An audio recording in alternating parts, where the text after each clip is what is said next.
Sergueï Lavrov pointe l'inadmissibilité des actions des autorités US contre Maria Butina lors d'une conversation téléphonique avec son homologue américain. Le chef de la diplomatie russe a souligné la nécessité de libérer immédiatement la citoyenne russe Maria Butina, arrêtée aux États-Unis à partir d'accusations, souligne-t-il, fabriquées. Le Conseil russe des droits de l'homme a également exprimé sa préoccupation à ce sujet. Le chef de la diplomatie russe, Sergueï Lavrov, a indiqué lors d'une conversation téléphonique avec son homologue américain que la Russe Maria Butina, accusée aux États-Unis d'avoir infiltré des organisations américaines et de promouvoir les intérêts de la Fédération de Russie, devait être relâchée, a annoncé le ministère russe des Affaires étrangères sur son site.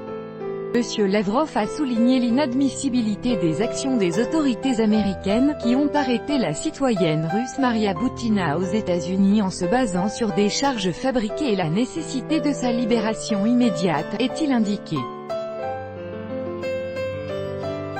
La réaction du Conseil russe des droits de l'homme. En outre, le directeur du Conseil russe des droits de l'homme Mikhail Fedotov a demandé à la chef de la commission Civil Rights Catherine Lamont de tout faire pour protéger les droits et les libertés de la citoyenne russe Maria Butina, selon un document publié samedi sur le site du Conseil.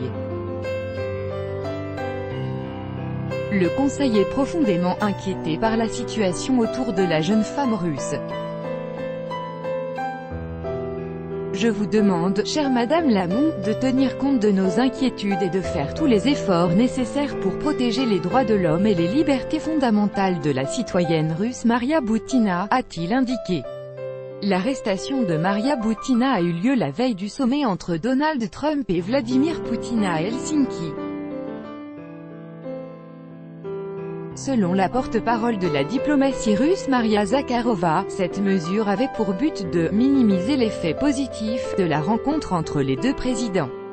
Maria Butina a fait ses études à l'American University de Washington et un stage à distance chez l'Asia Pacific Top Level Domain Association (APTLD) entre mai et août 2017, apprend-on sur le site de cette organisation.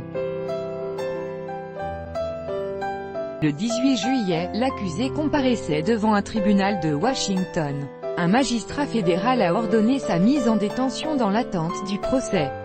Elle comparaîtra à nouveau le 25 juillet.